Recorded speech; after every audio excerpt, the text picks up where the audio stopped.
नमस्कार मंडळी, मी सतीश साळुंके आणि तुम्ही पाहत आहात अर्थातच सारांश.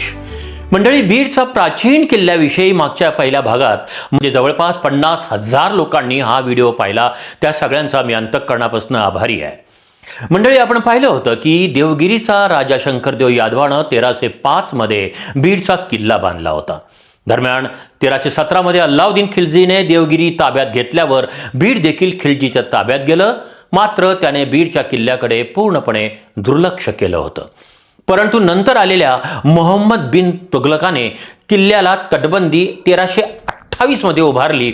पण पुढे बहमणी घराण्याचं राज्य येताच अहमदनगरची निजामशाही, विजापूरची आदिलशाही आणि नंतर अहमदनगरची राणी चांदबीबी तसंच मुघलांमध्ये बीडच्या किल्ल्यासाठी अनेक लढाया झाल्या, हे आपण पाहिलेलं होतं. पण मंडळी, कसा होता हा बीडचा किल्ला? त्याची रचना कशी होती? शेवटपर्यंत कोणाच्या ताब्यात होता तो? आणि हा किल्ला जमीनदोस्त का झाला? या अत्यंत महत्त्वाच्या रहस्यावर आता टाकूया आपण प्रकाश. मुघलांच्या पूर्वी बीडचा किल्ला मोहम्मद बिन तुघलक आणि अहमदनगरची निजामशाही यांच्या ताब्यामध्ये होता. मंडळी, निजामशाहीबद्दल अनेकांचे गैरसमज होतात. मी ज्या निजामशाहीबद्दल बोलतोय ती अहमदनगरची निजामशाही. परंतु हैदराबाद संस्थानालाही चुकीनं निजामशाही म्हटलं जातं. मात्र या दोन्हीमध्ये जवळपास 250 वर्षाचं अंतर आहे.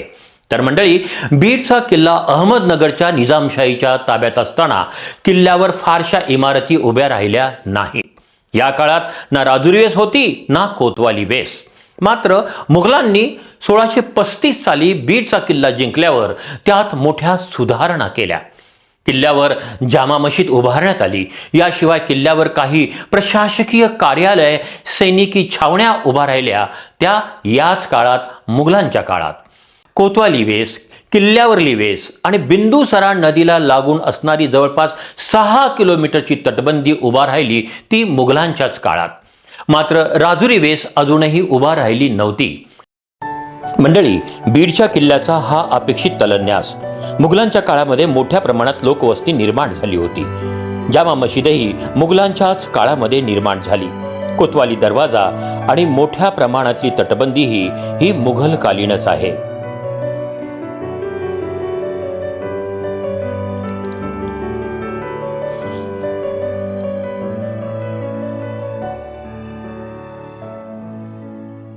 औरंगजेबचा 1707 मध्ये मृत्यू झाल्यानंतर मुघलांचा दक्षिणेचा महसूल विभाग प्रमुख, ज्याला निजाम म्हटलं जात असे, या निजाम उल मुल्कने मुघलांच्याच विरोधामध्ये बंडाळी केली, बंड केलं आणि 1724 साली स्वतंत्रपणे हैदराबाद संस्थानाची स्थापना केली. आणि आपल्या संस्थानाला त्यांनी नाव दिलं होतं आसफजाही सल्तनत. हैदराबाद निजामाच्या ताब्यात संपूर्ण मराठवाडा गेला. त्यात बीड किल्ल्याचाही समावेश होता. निजाम उल मुल्कने बीड किल्ल्याकडे बरेच दुर्लक्ष केले.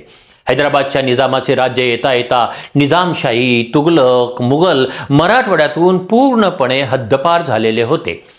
हैदराबादच्या निजामाला हा किल्ला लढाई न करता आणि आयता मिळाला आणि शेवटपर्यंत बीडचा किल्ला हैदराबाद संस्थानाच्या निजामाच्याच ताब्यामध्ये राहिला. हैदराबाद संस्थानात एकूण 7 निजाम झाले. पण हाच तो काळ होता ज्या काळात बीडचा किल्ला जमीनदोस्त व्हायला सुरुवात झाली होती.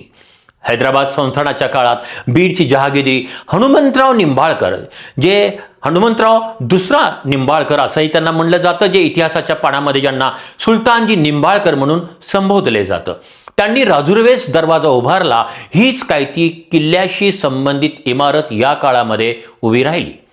शेवटचा निजाम उस्मान अली गादीवर येता येता बीडच्या किल्ल्यावर मोठ्या प्रमाणामध्ये वसाहती व्हायला सुरुवात झाली होती. पाण्याअभावी खंदक कोरडे पडले. हत्तीविना हत्तीखाना सुना झाला.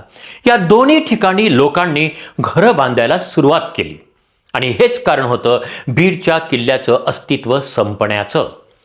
नंतर हळूहळू किल्ला भुईसपाट झाला, कारण लोकांनी या किल्ल्याचे दगड, विटा, माती फार मोठ्या प्रमाणामध्ये घराच्या बांधकामासाठी वापरले. किल्ल्यातील जामा मशीद आणि त्यातील शिलालेख मात्र किल्ल्याची प्राचीन ओळख सांगताना अद्यापही उभे आहेत.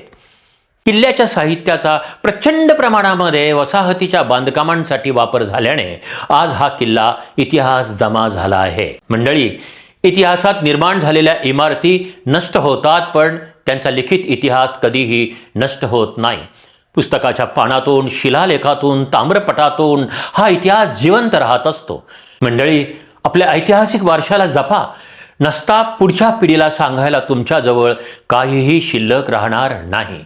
नमस्कार, मी सतीश साळुंखे आणि तुम्ही पाहत होता बीडच्या किल्ल्याच्या संशोधनात्मक माहितीवरील दुसरा आणि शेवटचा भाग.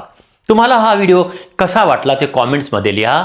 व्हिडिओला जरूर शेअर करा, लाईक करा आणि अशा प्रकारची ऐतिहासिक माहिती पाहण्यासाठी या पेजला जरूर फॉलो करा, लाईक करा आणि सतीश साळुंखे सारांश या चॅनलला सबस्क्राईब करा. नमस्कार, राम राम, अस्सलाम वालेकुम, जय भीम. पाहत रहा सारांश.